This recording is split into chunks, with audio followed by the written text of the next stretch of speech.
Welcome to the TNC Random Fandom Podcast.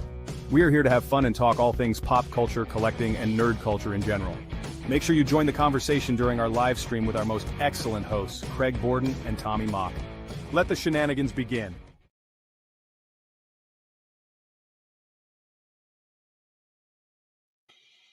Good evening, everybody, and welcome to another episode of the TNC Random Fandom Podcast. I am your host, the awesomeness Tommy Mock, and with me, as always, is my Abbott to my Costello, my Gwen to my Spider-Man. Is that right? Never mind. The Barney to my Fred. This is Craig Borden. How are you, sir? I don't know if I quite qualify. I got the haircut, so I don't have like the lawn flowing locks like I usually do this evening. So finally got it cut today, but all good. Having fun as always, Tommy, and excited to have a fun topic tonight. Yes. So tonight, before we get into the thick of it, we often talk about movies and like what genres we like or what specific movies we like. And we obviously have a plethora of our collections behind us and everything. So tonight, because I had gotten a brand new item, thanks to the Gene Magee, our friend Gene Magee, was able to score me something from Universal Studios. So I thought, what better than to have an episode specific to a movie memorabilia. Now, before we get knee-deep into this, because we're going to probably scratch the surface in an hour, but before we get knee-deep into it, my stipulation is this. It can be anything that is not a toy per se. Like, I'm not counting action figures, because, again, we can talk about action figures all day, but what I'm looking for more is like stuff that would be a prop replica, something that would be used as cosplay maybe. So that's where I'm going to draw my line. Is I want something anniversary stuff like we were talking about before the show. 100%. Mm-hmm. So like popcorn buckets, definitely. That's what I'm calling movie memorabilia.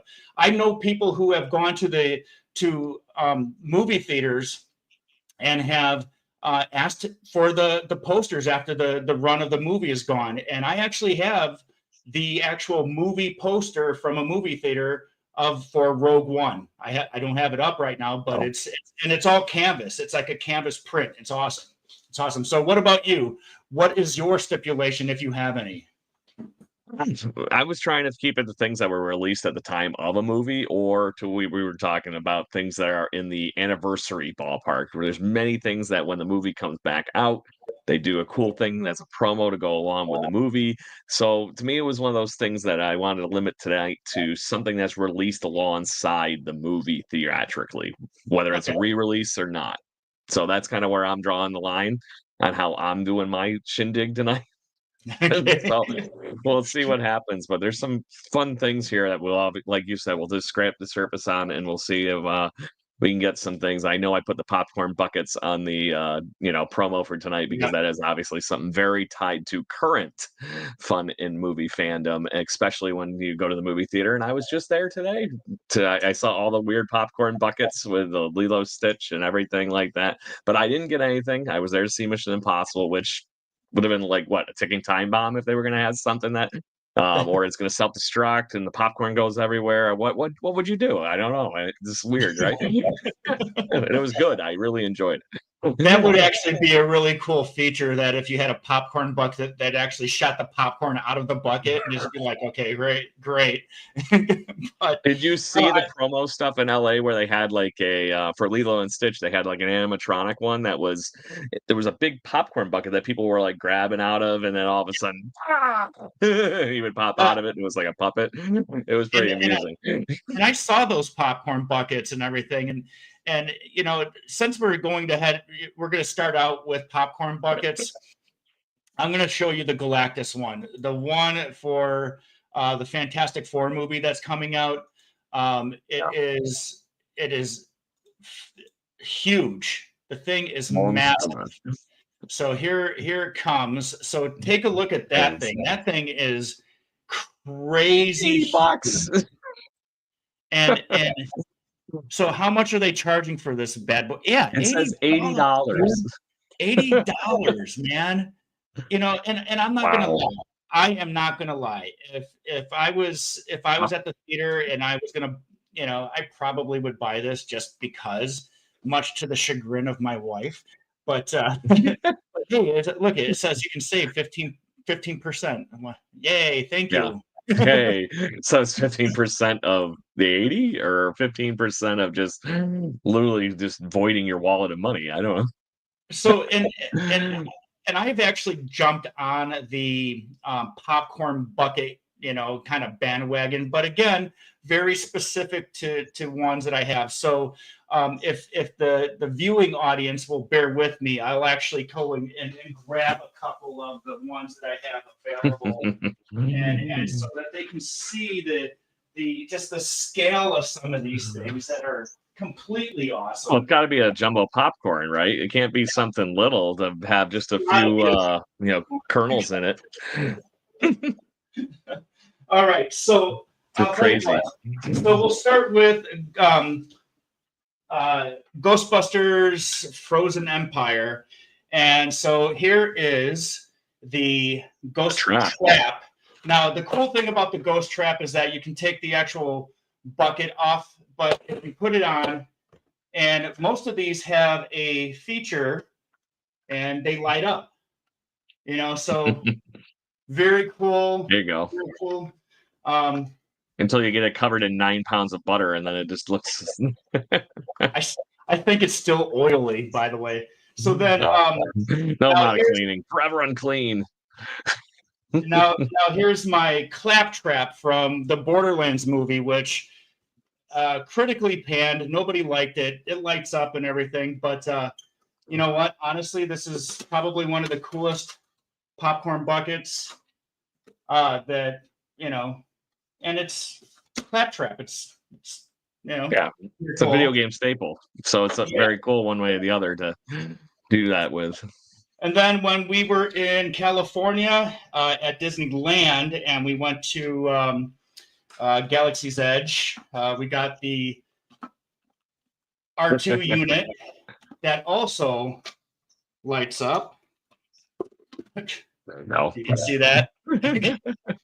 And last but not least, I think that's it because I don't think I have any other, is the Mario Kart, also from Universal Hollywood in California, and this also lights up. You can see the wheels, you know, and the back end is where you keep the popcorn, which doesn't hold very much popcorn, but let's face it. Oh, cool. Are you buying this for the popcorn to hold popcorn? Probably not. So, but you're buying it for the nostalgia and the fun that goes along with it. Meanwhile, you can get your what the heck is it? The thing from the Minecraft movie that everybody was losing their mind about, the zombie on the duck. So, chicken jockey. It was a chicken jockey. So not a Minecraft fan, but it was one of those things. Wait, I got it. I got it up here. I'll pull it up for you. So you mean this? Yes, that thing. So now, that was one of those things that. Now, this one is dual purpose, too, because it also holds your drink and it holds your popcorn. But this is actually a cool one. And this one's only $50. So, yeah, pretty darn cool. You can actually take them off. Or they're $23 on AliExpress right now. Or the internet. Just saying. There's a new one for How I Train Your Dragon coming out, too. That's like the toothless having the popcorn right out of his mouth, so he's eating all the popcorn before you do. So I gotta it's crazy how they've gotten to some of those. Oh yeah, and the funny thing is that some of them got really, really creative, and then some of them were kind of questionable, like the sandworm from. As it's like Dune. Dune. It's like a trap.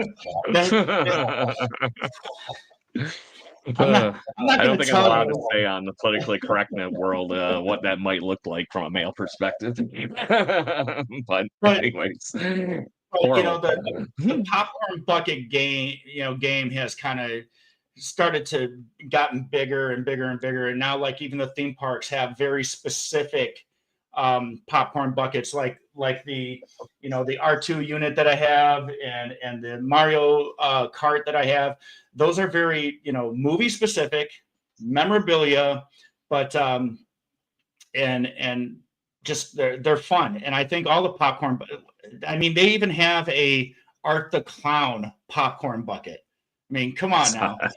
When you get some really cool popcorn buckets out there, it's hard to believe that you can just like have a shelf full of just stuffed popcorn buckets. But outside of that, go ahead. I'm curious to see where they go with some of those ones. You and I were talking before the show, right off. It's the 41st anniversary of one of my favorite movies, and this is Spinal Tap. And it's like, okay, it would be really cool to have a popcorn bucket of some sort or some kind of a thing you go buy at the movie theater with that, especially when, we know they're not making money on the movies. It's all you keep hearing anybody whining about. So, okay, great. Sell some more shit. It's kind of nice and easy cop out, right? So you and I were talking about, it's like, oh, maybe they have a amplifier that lets you turn it up to 11, or they, I thought of one while we were talking, and it's like maybe they have a mini Stonehenge that has a big Stonehenge on top of it that has all the popcorn in it or something like that. It's in danger of getting crushed by a dwarf. Stupid things like that. But it amazes me some of the marketing that goes into some of these things and how they just come up with some of these ideas. The Wolverine one was just awkward for Deadpool and Wolverine. It was like this front view of Wolverine with his mouth wide open, and he's like, yeah, just go down and reach down his throat, grab his oh yeah, grab the popcorn. Nobody will notice. This is awkward.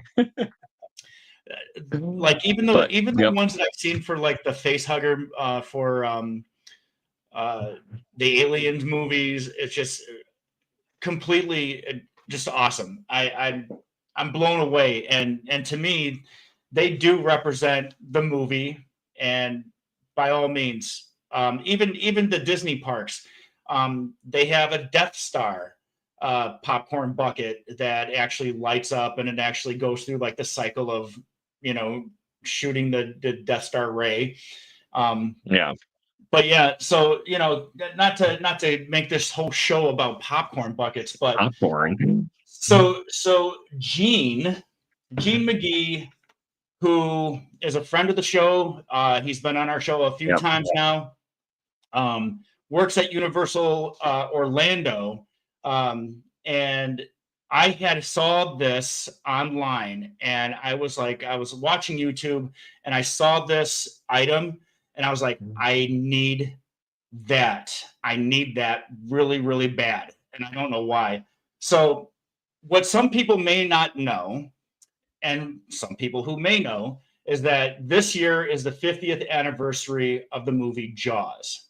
And whether you're a Jaws fan or not, you got it. I'm going to show this to you. This is the Jaws sipper from Universal Studios Orlando.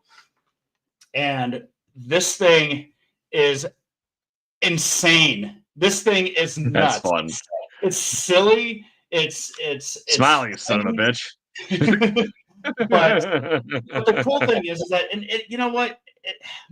In all intents and purposes, this is not exactly the biggest water bottle. You're getting it just for the whole thing, right? But you can actually take the canister out, the water bottle, the actual water bottle out, which is the oxygen tank, and it's got a lanyard around it. But this is like the coolest thing. And Gene came in clutch. I asked him, I was like, Gene, you got to hook brother up. You gotta find this for me. He didn't even know that they were selling those until I told him about it. And then oh geez. and then I said thank you. I was like, I was gonna post something in our game show chat group. I was like, but I don't want to get you like bombarded with a bunch of requests. And he goes, oh God, by all means do it. I get a discount. and he goes, I get a discount. And I was like, okay, as soon as I put that in there, people were like, what? And all of a sudden he started getting requests to go and find them for him. So Thank you, Gene. I appreciate you. Gene was going to be on the show tonight, but he forgot. So, but he's welcome to come on anytime he knows it. Anytime. But So what let's about talk you? and change topics. I got a good one here for you. That is, in my opinion, like I said, the metric that I was going here for is something that was released at the time the movie was released. This one is infamous, and it nearly ruined the video game industry. And I just have to mention this one because it is bad as far as what this one went with, and is E.T. the Extraterrestrial. Was going to be Steven Spielberg's opus at the time, right? But the video game that was released in parallel with it is infamously known in the video game community, and it is just funny to me that it was one of those great ideas, right? Hey, we have the booming video game industry. We have a movie that's going to just destroy box office records. They all had this, wonderful feeling of this movie, and they're like, you know what? Let's make sure we get a video game out for Christmas. And the video game had to be done. I think it was done in like 48 weeks, or like it was done in like 16 weeks or something like that. And the normal window for a video game is like a year at the time or something like that. So, but no, hurry up and just do it in a few weeks. No bigs, right? And it was garbage. And to that point, it was like, oh my God, the video game almost could have ruined the movie if the movie wasn't so good. But it was one of those things that's like, here's the movie on that one weekend, and here's the video game. Make sure you take E.T. home with you for the holiday season. It was just insane. I assume you've played it or have seen the stories of it, Tommy. Craig, it's funny you should say that. And if you want to, I'll tell you what. What's that? If you want to stall, if you want to go off on a little bit of a tangent and let me walk out of the room for about 2 minutes, I will show you exactly what you're talking about because I actually have, you have it. A copy of the E.T. video game for the Atari 2600. Most people know what an Atari game is, unless you want to get the two younglings that are probably watching this show with their parents. I'll tell you what, I will do it near the end. But don't worry about it. No, you're 100% this game right. Went down. Yeah, this game went down in so infamy that it was blamed for being the sole reason that Atari went down. And Tommy, a place that you and I got to frequent very often, apparently was where a bunch of them were buried in the middle of the damn desert in Alamogordo, New Mexico. Alamogordo. The video game crash happened not terribly long after that, Tommy. And like I said, I want to get your 2 cents in. No, you're right. I've actually I played it. I grew up in a household where video games was we always had the latest and greatest. We had Atari 2600, we had ColecoVision, we had Intellivision, we had the Nintendo NES, we had Sega, you name it, we had whatever the latest and greatest was. And yes, we got suckered into buying ET. And you were in now here I'll tell you, for those of you who don't know, and I'm talking to my Gen Zers out there and Gen Alphas, the Atari 2600 was, my generation's Nintendo NES. When I was younger, that was what we had. And the games were I would have to say they were less than 8-bit. And but to that point, there were some that were really damn good. I'd still love to play. I'd still play Breakout on my phone every once in a while. But it's great. Okay, I'm talking like the pitfalls out there that are just over and over again.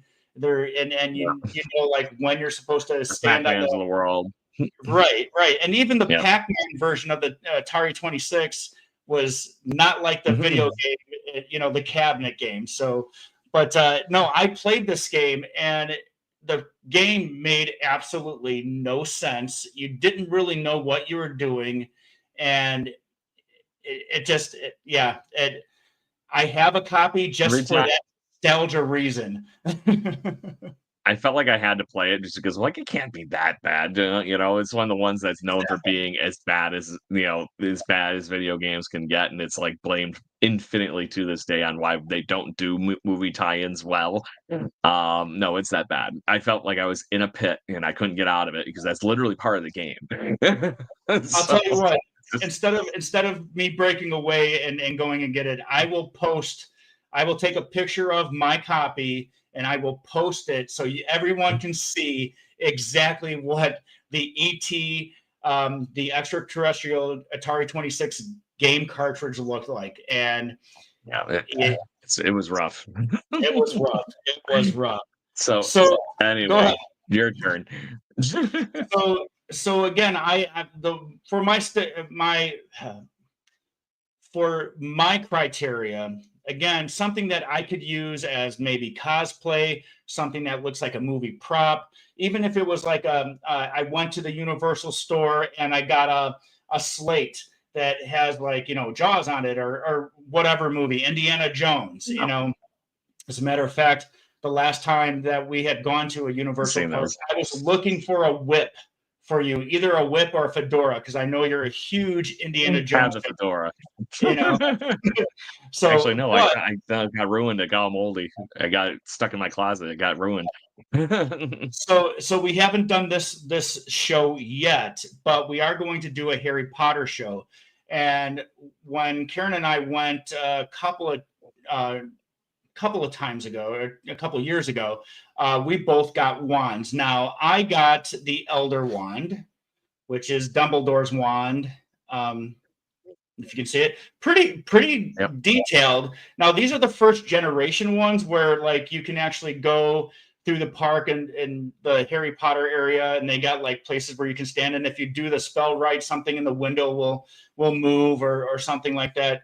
And then Karen got Severus Snape's wand. Oh, bad guy. Again, very, very detailed, and they're very cool. I actually like them. But Gene even told us last time is that with Epic Universe opening up, the second generation of the wands is like they do a whole bunch of more stuff, which is actually really cool. So stay tuned, because one of these days I'm going to get Craig to go to Florida and we're going to go. Someday I'll have money.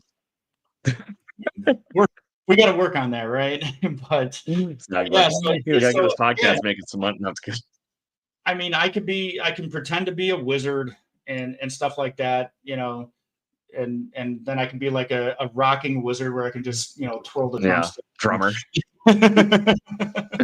So, but right. That's a cool one, because that's that actual movie interaction idea, right? There's a reason you go to these theme parks, and that is something cool to put on the shelf to think about Harry Potter movies, and then you got something to do that if you happen to be in the right places, get to have that nice perk to it. That's really cool. And Gene did give us that wonderful update that was like, oh my God, the technology's moved so far. And I'm not, as an engineer myself, like you, I'm not terribly shocked that the engineering and everything has moved that quickly, especially in such a competitive space that is the nostalgia market that Universal and Disney get to play with our hearts all day, every day.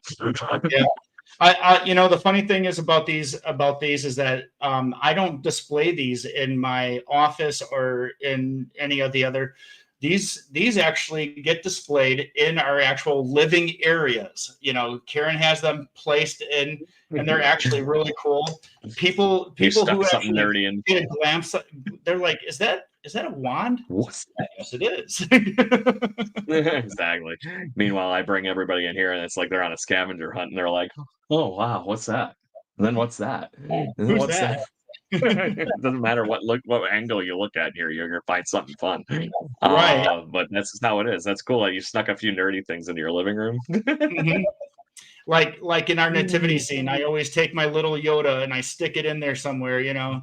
Yoda ends up hiding somewhere during Christmas time. So it will be. I can't claim that. I can't claim that as something I came up with, because I actually saw that on Instagram and I was like, I'm gonna do that. I have a Yoda and I'm gonna put it in the manger scene. So there's only a certain level of blasphemy that we do in this household. It's only so Star Warsy. So this will bring me to one of my favorite ones, Tommy, that it's become an actual release of a movie tie-in over the years, and it shocks me with how detailed and some of the things that they've unfortunately leaked by accident by these things coming out onto the market right when they do. And that is what the infinite wisdom is of the people at Lego. Lego has done an insanely good job since they started taking on movie licenses way back when they started getting Star Wars. But now they're tied into the point where they have these licenses that are released with new things right when the movies come out. Example, we got Fantastic Four coming out, and they have already Fantastic Four stuff coming in the next few weeks here on the shelves, if not already on the shelves.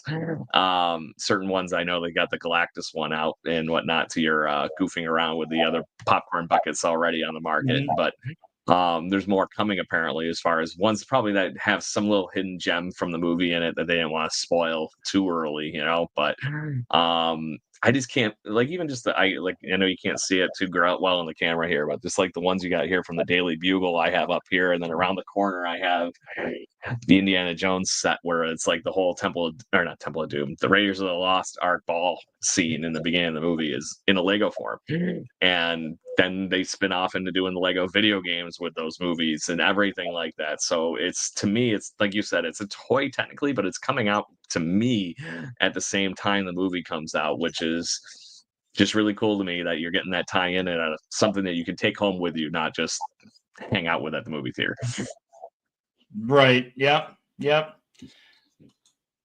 I'm actually looking at more of these popcorn buckets that are just insane, like the Jaws, the Jaws one is just, it's Jaws' head and his mouth opens up and there's popcorn coming out of it. So, whatever. But you're gonna need a bigger hand. But and the funny thing is that, and again, I have, obviously you can see, I have very specific Lego sets that are specific to Star Wars. Obviously, I collect that more so. But down here, right here, you can't really see it, and I don't want to necessarily go and pick it up and everything.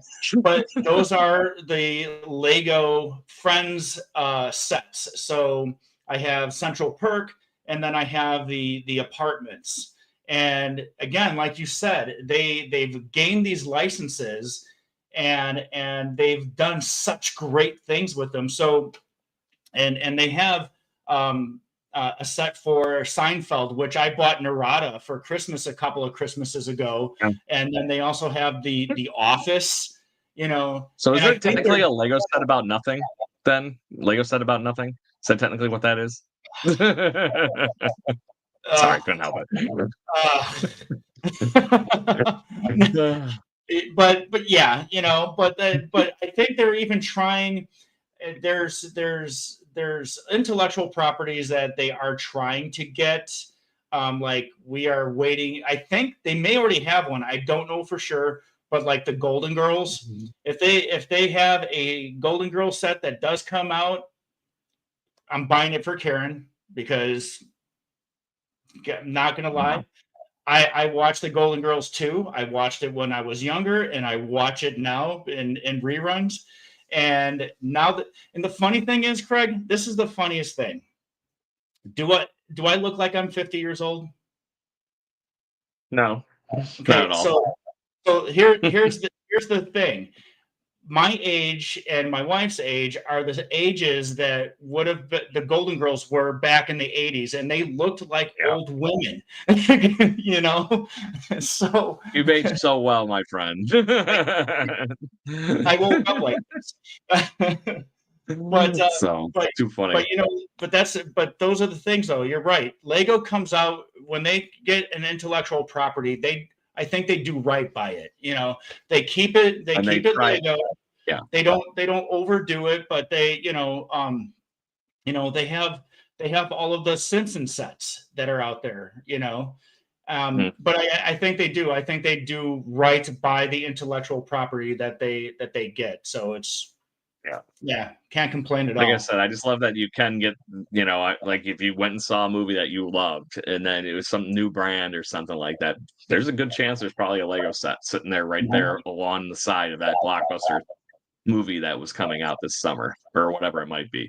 So that was why I was considering it, because other than the fact that Legos are cool, this is obviously a movie memorabilia show, and that is something you get to take home based on a brand new movie release with you.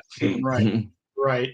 So here's something that we probably should discuss. So So you did a show by yourself with one of your friends, which was the 20th anniversary, right, of a Phantom Menace. No, You got it.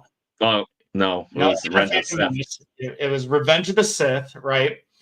But what people forgot, and I kind of forgot, and I actually realized this, it's actually the 45th anniversary of The Empire Strikes Back.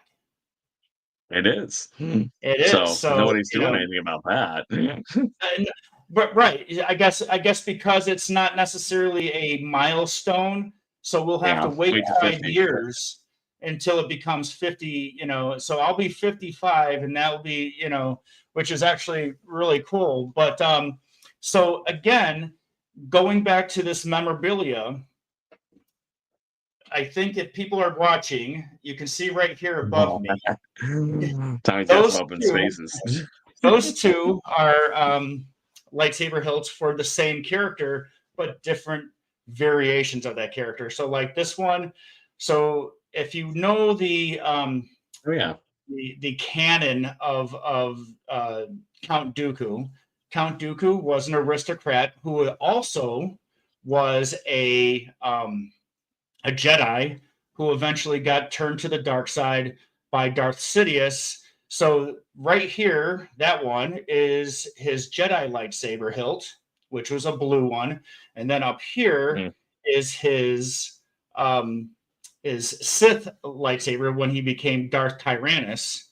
So they're both very similar, but the Sith one actually has a little bit more of an edge to it, if you will. Rank to it, right? Yeah, but they're both curved hilts, because he has this like very kind of fencing kind of style of fighting. Again, he's an aristocrat. What are you going to do? He's got money. He knows how to fence. So point the thing I'm around. not talking about putting in posts and stuff, but I mean, so again, that goes into my criteria. Is that to me is memorabilia. That ticket stubs can be memorabilia. Like I said, anything that could be Things worn. we don't get anymore.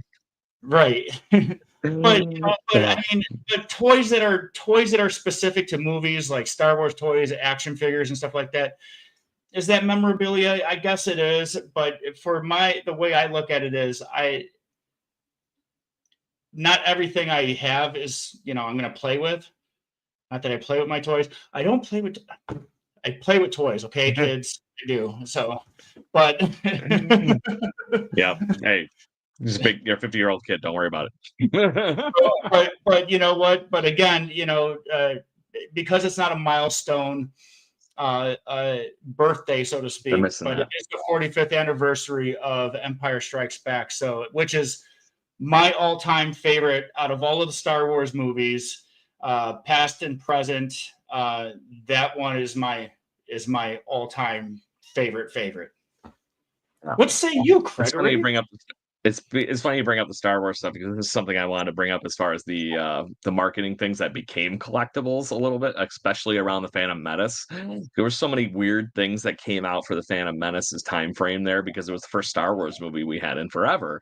So I remember there being brisk iced tea commercials that they were like, "Oh no, Darth Maul!" It was like two kids playing around with their action figures, and it was claymation and shit. It was really amusing. But then there was just stupid things like you could go get it at 7-Eleven, and it was like the thing the droids come out of when they land on Naboo, right? And it's like a big trap door opens, the little things come out, and all of a sudden you have droids, But there's this thing that was like these little droid toppers that you put on the cans of Coke or whatever that you bought at 7-Eleven, and it made them look like there were, droids about to attack.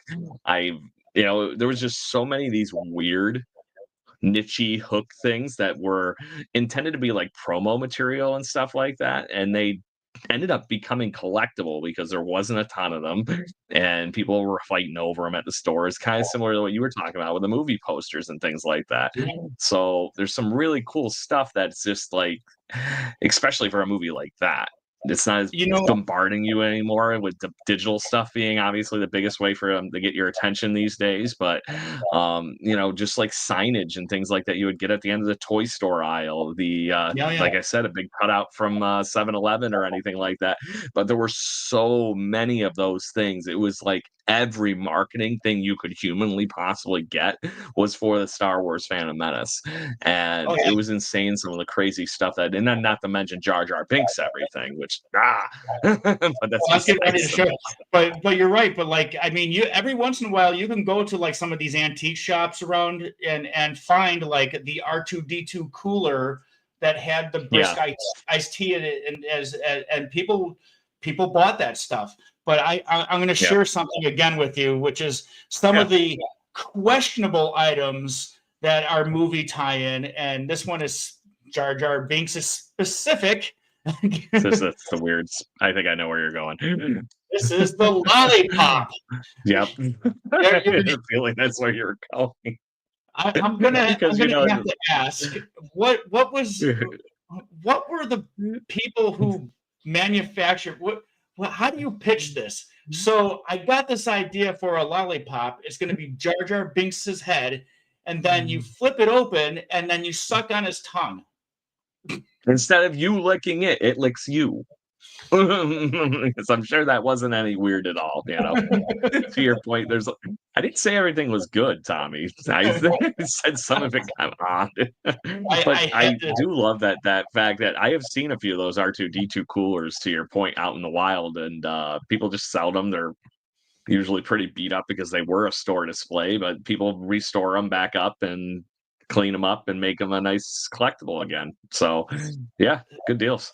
So I saw it, and now that you got me on this tangent, it's actually kind of funny. So I actually I obviously watch YouTube. Sometimes I just have it on in the background, and it just goes on a crazy loop of just like various things. There's actually, I want to say it's in Pennsylvania somewhere. Maybe it might be in Pittsburgh. I'm not sure, but there is a old school Phantom Menace Pepsi machine that's outside of Still got the cutout firehouse. Darth Maul. Right. And it's outside of like a firehouse, and it's constantly stocked, and they sell it for the same price that it was back then, which I think is probably 50 to 75 cents per can. And it's and the thing is that nobody knows who stocks it. Nobody, but obviously I'm assuming it's the firehouse did it. Right, but you don't need to know who filled this can.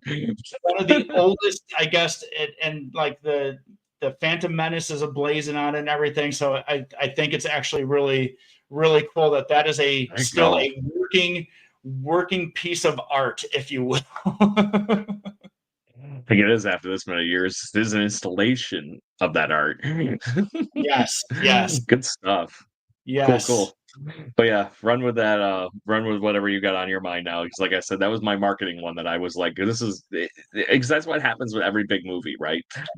Especially I remember everything like when Avengers Endgame came out. That was kind of the same thing. It was like it was emblazed on everything you humanly could possibly find wandering around town, and that stuff, I think by that point was a little overplayed. But now that stuff is, collectible, because like I said, most people just like beat the shit out of it, throw it out, whatever it might be, and you have something that could be really, really collectible. That would look really cool on somebody's wall, or their tailgate attire in the backyard or whatever. It's just fun times.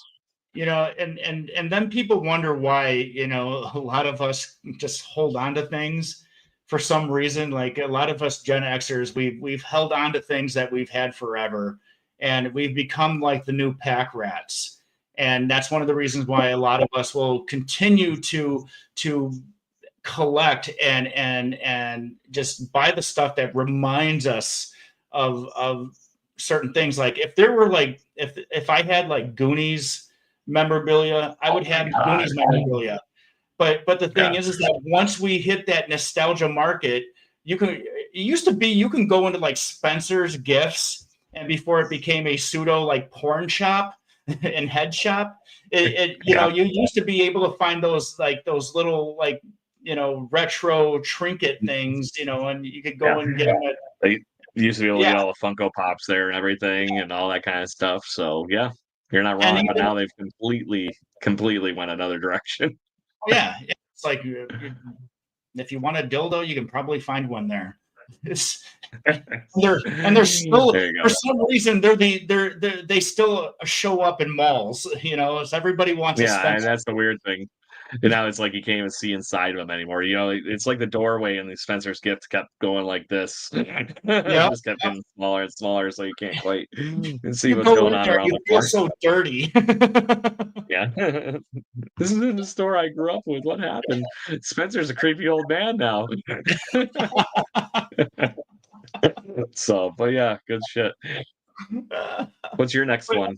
but not so let's see. Now again, I have the toys, but I have Yeah. stuff that I would consider is memorabilia. The ghost, the no ghost sign for my Ghostbusters. And then if you go this way, you Yeah, you can got see the my big guy. proton pack. Yep. And that proton pack now it's not like the master replica ones that are like $300 or whatever. Yeah, It's that's the spirit actually one, right? it's the cheap one from Spirit, but and this is what I'm going to tell people. Here's Tommy's tip for collecting stuff from either Spirit or whatever. So Spirit, obviously, everybody knows what Spirit Halloween is. It's that store that's shop, starts up at around the end of September. And it's like it was that one abandoned store. It used to be a Men's Warehouse, but now it's just like it's Spirit for like 2 months. But once And Halloween is then nothing over, again. yeah, and once Halloween is over, it freaking they try to freaking just sell everything off. So like if you wait until like maybe the on Halloween or maybe the day after, they mark everything down to like 75% off. And Yeah. this, if you bought it like when it's during Halloween time, it's going to be about $90. When I got it, Mhm. it was completely marked down. It was 2 days, and it was like the day before they were going to actually like close down and put everything in their shipping container and then burn the shipping container. I don't know what they do with it, but Sink the but ship. I actually No, they got that bury it in a garbage. They bury it in a garbage dump in Alamogordo, New Mexico, like the ET next to cartridges. the ET cartridges. but that one, and it lights up. You can hit the button and it like lights up and it makes the sounds and everything. But I got it for $20. So I had the other one I bought at the toy show the one day we went and we were hunting for stuff. I bought it for $75, but it was the higher end one. I sold it right. for two. Well, I didn't sell it. I traded for a bunch of Legos. So that worked out pretty well. Got a set for me and I got a set for my wife. She got the old fashioned treehouse thing that she still has all together. So that was really cool. I So think I got the oh I know I got the Mandalorian ship. I got the Razor Crest. It's still in the box up here because I'm like torn about actually putting it together because it's worth a lot of money apparently. is that the one that's already been retired? Yes. Oh. It was at the time I traded for it even. I'm sitting here going, I'd love to put it together, but I'm also sitting here going, if that show kept that spaceship for the whole run of the show, it would have been iconic.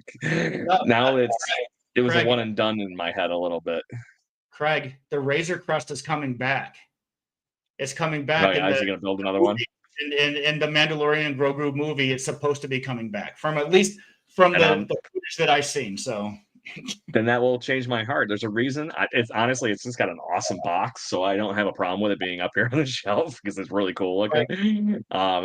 It's with my Millennium Falcon and my other stuff because I even have the OG like some of the original X-wings and stuff like that from the Lego run. So it's all up there. Craig, Just chilling with it. that's your retirement fund right there. So if anything, if the It stock very well market could goes be. tits up, you got your Lego. The stock market in Lego is a lot better than the actual stock market. Nostalgia has a higher rate of return, my friend. so So, but no, it's too funny. what would you consider like something outside? So obviously you can see what I have. I can see what you have. Our viewing audience can see. What would you also consider that may actually be memorabilia, but not necessarily like a prop or a toy, or what would you consider that would be also a tie-in to a movie? As far as what I see people do, I love what I'll just say I'd say this is kind of a spin-off of the tangents of the cosplay market, but there are people that do the cars. There are so many people that do like the DeLoreans, they do them all up like the DeLorean from Back to the Future. I saw somebody make the Goof actually somewhere locally around here last year that made the Wayne's World's The vehicle, his mobile? old pacer that they put the flames on and stuff, the Yeah. Murphmobile. I just think that that's like there's that DIY part to it. You know what I mean? There's that fun of what you were talking about, and you were kind of going down the avenue here with the cosplaying and everything. It's self-made movie memorabilia. There's just as many people that do the Star Wars and they make their costumes, they make the props, they make the pieces. There's many people that build the cars and things like that. How many people have made the 60s Batmobiles and stuff like that from the movies back then and things like that. It's just I love seeing all that stuff and that nostalgia and the people that put literally their blood, sweat, and tears into it, because everything we've talked about has been literally we've worked our way from the most processed of processed things, Tommy, in this conversation to literally popcorn buckets that are just Chinese plastic.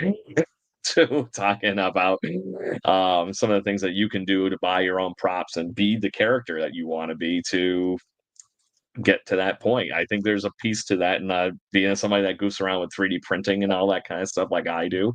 You don't get a real Ghostbusters Slimer like this guy without making something like that your own. Right, right. But and I'm glad you mentioned that too, because and I want to give a shout out to the cosplay community that's out there, because they actually are supporters of our show.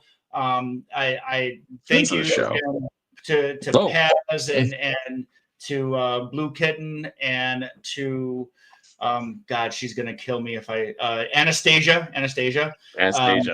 Yeah. I want to give them a shout out. But again, the cosplay community definitely has backed our show, is supporting our show, and I appreciate you all. But again, like you said, I've seen like people, they call them the Ghost Corps, the people that dress up in Ghostbusters, and they are like full on, and they deck out their cars to look like Ecto ones and stuff like that. Seen so many of them, they're great. And I have to say those are the people that keep these fandoms going, because they're the reasons why we get new movies.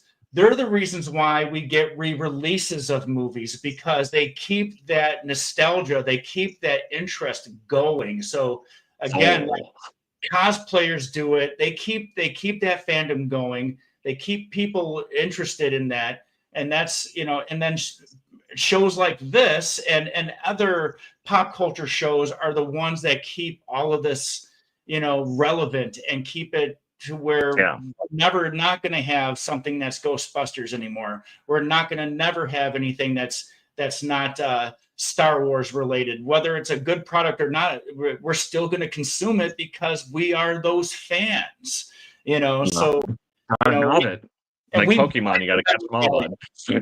We buy the popcorn buckets. I'm going to be 80 years old and I'm going to be surrounded by my junk. And then I'm going to Jocelyn's going to be like, I wish my dad would have just, sent me to college.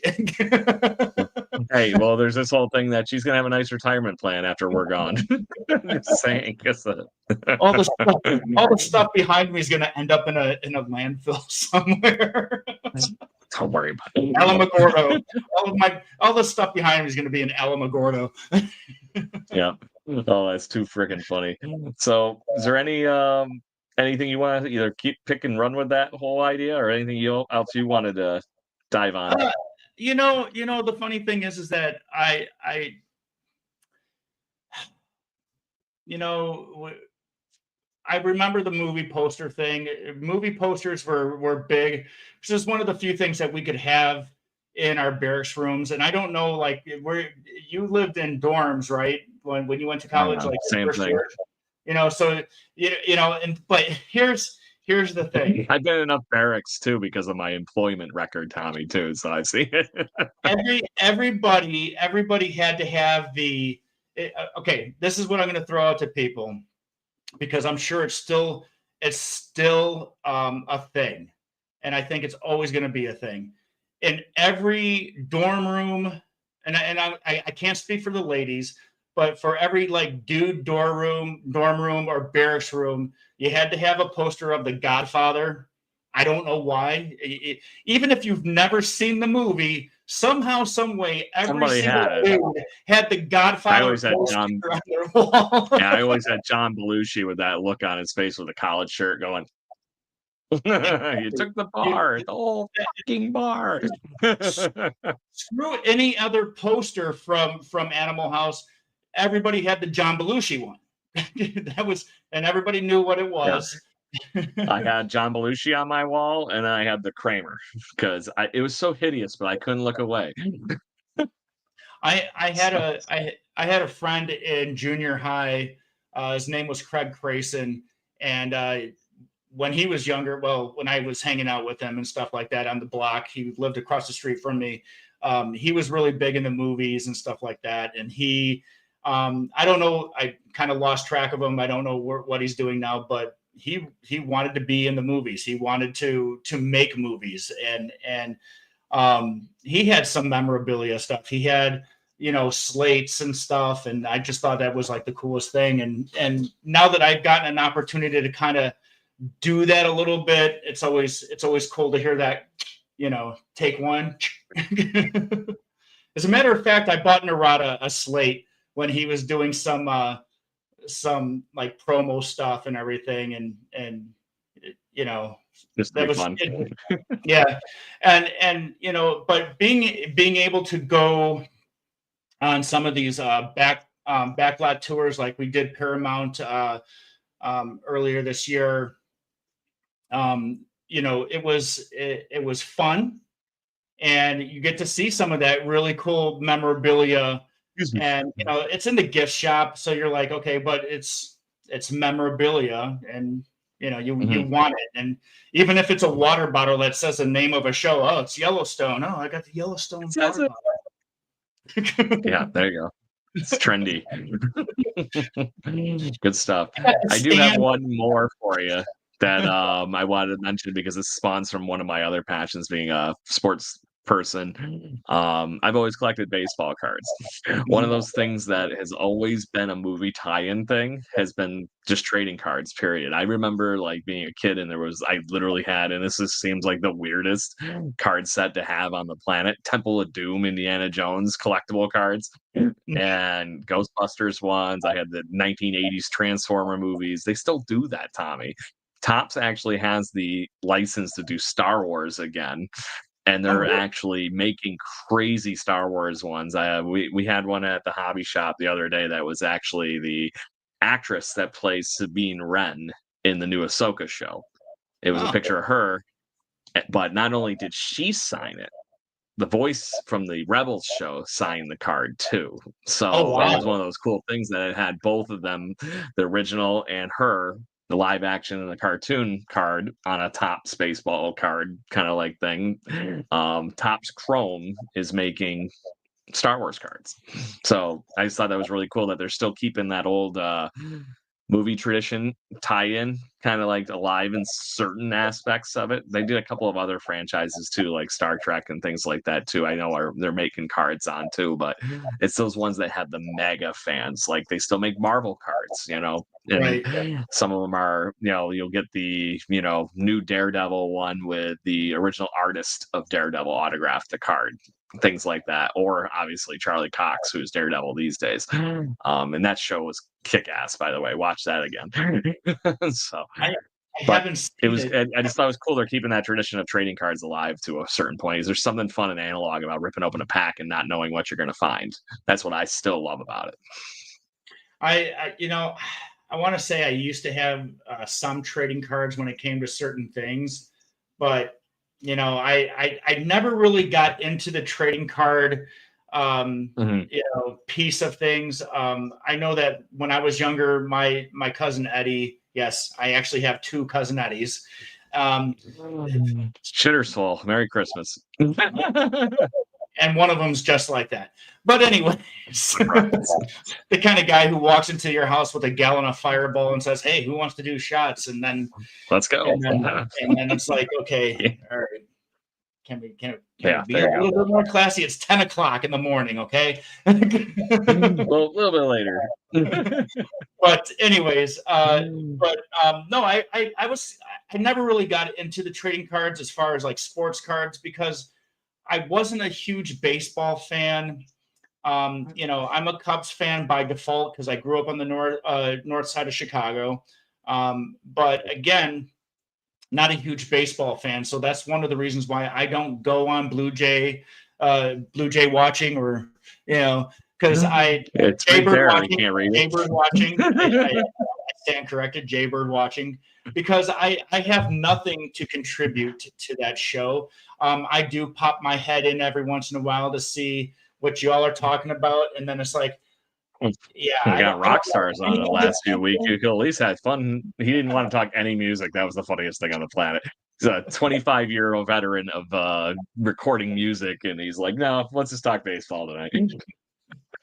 So that is other memorabilia that we didn't even touch. I got stuff in my basement. I got rock and roll T-shirts. I got ticket stubs. I got autographed pictures. Said movies. But I know. But I should have just another episode. That's part two. In general, concert memorabilia. Yes, because and you get the shirt because you want to say you were there. I bought John Oates' book when we went to see Hall & Oates the last time they were at CMAC, and it's autographed, and I was like, I got a rock and roll legend, yacht rock legend autographed book. Well, Tommy, it's just like, it's like just how I have 2 different years for final tours for Motley Crue. It's just how it is. Exactly. I got multiple tour shirts of Def Leppard and Motley Crue. I got Def Leppard and Journey. It's no matter the final tour in 2015. I got the final tour from 1990 something. Same thing, Aerosmith. And collecting all of the ticket stubs. That was. I still got a drawer full of all my old ones. My brother found this gem the other day. They sent me this from the post-strike 1995 Blue Jays up at the Sky Dome. It's like, dude, I remember when we went there. It was right after the baseball finally came back, and we were like the only people in the damn ballpark. It was kind of funny. You would have thought it was COVID. Is what it is. We won in 93, then there was a strike in 94, and then baseball sucked in Canada. So that's how it worked. So, but yeah. Those of you who don't know, hour, bud. I does not live in Canada. No, I do not. I'm here in Rochester, New York. But we are technically closer geographically for me to get to Toronto to a ball game than we are for me to drive to New York City. 100, yeah, exactly. So it's the wonderful fun of Western New York that we get to live in. The closest teams geographically to us here in Rochester, New York, Tommy, are actually the Cleveland Guardians. Yes, I had to almost correct myself at a 9,000th times. It's no longer the Indians. And then the Toronto Blue Jays. So yeah, it is what it is. So, but anyway, like I said, it's about that time, buddy. It is about that time. It is about that time. So I do have a couple of things, but I'll let you go first. Do you have any shameless plugs? Shameless self-promoting. Funny enough, we were talking the baseball card thing a few minutes ago and whatnot on my other show, Jaybird Watching. We have a gentleman joining us who is one of the funner Instagram follows that I've actually had in a really long time. He sent me a gift Ooh. Apparently this is he's going to be on the show this week, and I'm like, I'm not opening it until you're on the show with me. And he goes, well, then you're going to be holding on to it for a while because he couldn't be on for like 3 weeks. He makes graded cases for sports cards and just trading cards in general, and he's trying to shake the game up. Anybody that's ever played around with anything graded, whether it's comic books, whatever it might be, trading cards, you could have a crazy $1 million worth card in a slab of plastic with a cheap piece of paper in there, and it just looks like shit. So Right. my friend Brian Parup, who is the one that's going to be on the show for his third time on Jaybird Watching this week on Wednesday at 7 o'clock p.m. He's going to join us, and he's going to just shoot the shit and hang out, talk baseball. But the promo he's doing right now with the cases that he's released are a high-end case for your own personal use, the non-graded kind. But it was something you would be proud of putting your thing in. But they did this giant 1989 baseball card rip. They bought a case of 1989 Upper Deck, which is somewhere in the ballpark of like 40 boxes of cards, all brand new in the packs. Ken Griffey Jr. was the rookie of the year that year. So those are containing Ken Griffey Jr. rookie cards, and including this one, which might be the first like relic card that you could ever really find in a pack that you could actually find and consume. It was an autographed card by Mickey Mantle with Ken Griffey Jr. autograph. So you had a chance to get by ripping these things out when they found one of them in that pack rip. And what they did is they put them all in the cases. When you bought a case, you have a chance to win it. So I could have, quote unquote, that Ken Griffey Jr. card here that we're going to open up live with Brian the other day. But they put every card they opened during that thing in all these cases. And when they sent them out to customers, you have a chance to basically win a crazy card. Or you get shit, because there's plenty of shit cards. Can you pull up the website for that case that you're talking about, just to get the fans an idea of what they look like? Because they might be interested. I know you showed this to me last week. Yeah. It's a really cool idea because he wants to be able to sell, he wants you to have something that you can be proud of at the end of the day. Right. And the idea of having a little piece of plastic with so it's called the Mint Hobby Case, as M1NT is the brand. So you can check them out. But this here in the kind of like top right corner, that is the higher end premium case that you can actually get from a graded company. But these other ones here are kind of the case that yes, that's what you can quote on do. But this is the quote unquote OG graded case that's like UV protected, aluminum. It's crazy nice. And then this is the nerdy part of my buddy Brian. Him and his people figured this thing out. So you can buy this as a modular unit, and you put them up on your wall. All the cases that you buy in that high-end premium graded case are actually ready to be magnetic, and they're RFID chipped. So it knows what card's in the thing. You magnet it into this case that's on your wall, and not only will it tell you what the grade is and everything, that little display on the bottom of that slot, it'll actually cycle through on the internet the last time that card was sold and keep you like a stock ticker. So it's just like, so, and then just to say it, he's like buddies with Ken Griffey Jr., Steve Aoki. All these people are like crazy nuts jobs in the industry for card collecting and stuff like that. So Brian being the guy here on the right in the picture on the left with Steve Aoki. So he's a cool guy, though. He's one of the most down to earth people I've ever met in my life. So looking forward to having him on the show again this week. Very cool. Very cool. How about you, buddy? So going back to stuff that we've talked about before. Again, the Flint Hill Dance Troupe will be performing. However, on Friday the 13th, right? Is it the 13th? Uh-oh. It might be. Yeah, I think Friday it might be this week. Friday the 13th at Genesee Country Village and Museum, they have their after hours event called History on Tap.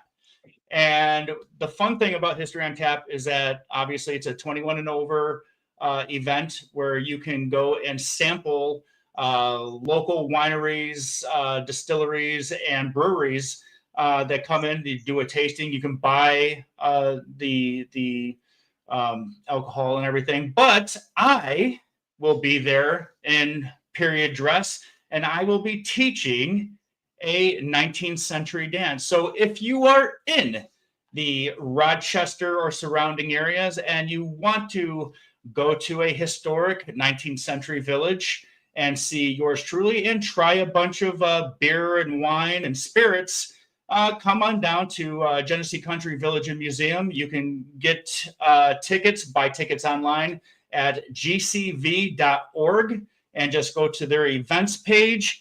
And let's see, I will do this because now I'm enjoying the share screen option of this. So if you, the wonderful platform go we there, got here. right there, you see this is the History on Tap event. It's at 5:30 to 8:30, so 3 hours. Please get a designated driver and come on out and hang out with us. And as you can see, there's yours truly, I know that guy. dress, teaching people how to dance. So so come on out and enjoy yourselves and have some spirits and some libations, if you will. There you go. And other than that, we have the Flint Hill Dance Troupe. As a troupe, the actual troupe will be performing at Celtic Fair, also at Genesee Country Village and Museum. And you can find tickets there as well at the gcv.org. And I will be wearing my kilt for Celtic Fair because I'm a proud representative of Cornwallis. So, but that's all I have, my friend. And so, without further ado, I will have to say, what's a good spell? See you next time.